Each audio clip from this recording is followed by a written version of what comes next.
Let's cross live to Lagos, where we have our correspondent. It's been a year ago this week since Nigeria witnessed widespread protests against police brutality and, in particular, an end to a notorious police unit known as the Special Anti-Robbery Squad, SARS. They accused the squad of violating human rights and engaging in extrajudicial killings from across the world. International stars like John Boyega gave their support to the movement, and here in Nigeria, popular figures like the writer, performance poet, and lawyer Dike Chukwemeje joined the protesters in calling for reforms. Well, protests were held not just in Nigeria but across the world, including London, Berlin, Toronto, Atlanta, New York. Many young Nigerians saw the campaign as a fight for their generation and used social media to amplify their demands for good governance and an end to corruption. But how have they managed to capture that anger and to channel it towards more lasting political change? Femi Akinsonya, our correspondent on ground, these are live pictures from the Lekki Toll Plaza, or the toll gate in Lagos. You can call it the ground zero of those protests in Lagos, and you would not be wrong. Femi, great if you can hear us in the studio. It's Adesua and Kenneth. We see you at the Lekki Toll Plaza. Tell us what's going on there. Well, you've come through to it at a very interesting time. We've had one protester show up, a man dressed in white cloth. He did have a poster referring to this anniversary, of course, October 2020, as being Black Tuesday. He has just been apprehended by security forces just behind me here.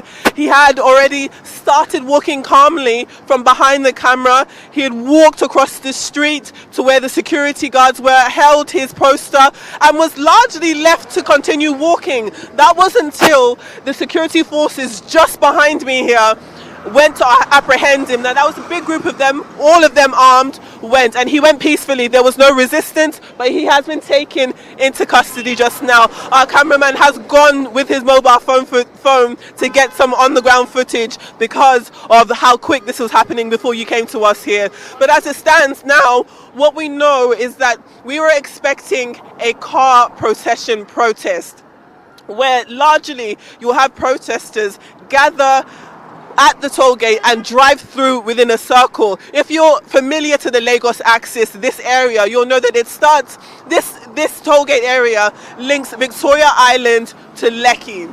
And so what you can do is go around in a circle and get the full breadth of the Lekki toll gate area. So the idea of this car procession is to have a group of vehicles all in unison pass under the toll gate and continue going round as part of their process. That wasn't their original plan. There was an organized gathering arranged to happen today at Landmark, which is also here in Lagos. We're hearing reports that organized protest was not allowed to be held. The organizers, we're told, had paid for the venue over in Landmark, and they had been able to continue planning as planned. It has been reported that the Lagos state government put pressure on the owners of Landmark, and in return, as a result of that pressure, we are hearing that Landmark did return the monies paid for that venue, which meant that protest could not go ahead as planned.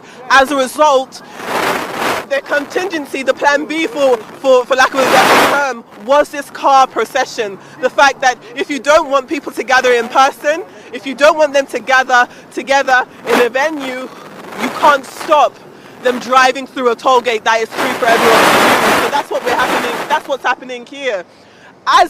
When we first got here, I have to say there wasn't much happening. The protest itself, the car procession, was supposed to happen at around 8 a.m., around 5 minutes from now. So, you know, in the run-up to that, there was not much happening on the ground. And what we did see was that one protester with their one poster approached the toll gate and approached the security guard. As I said, they were armed, but there was no physical altercation. He was forcibly removed and taken in detention. But that is all of the action that we've had as yet. As I said, in the coming minutes, we're expecting. Okay, that was Femi Akinsonya at the Lekki toll gate Lekki Toll Plaza in Lagos. She's been talking about expecting a procession of vehicles of young people who seemingly have not been allowed to protest, but instead they're going to be driving their cars to that toll gate. Are they going to be stopping at the toll gate, or are they just going to be passing by? We'll keep our eyes on that.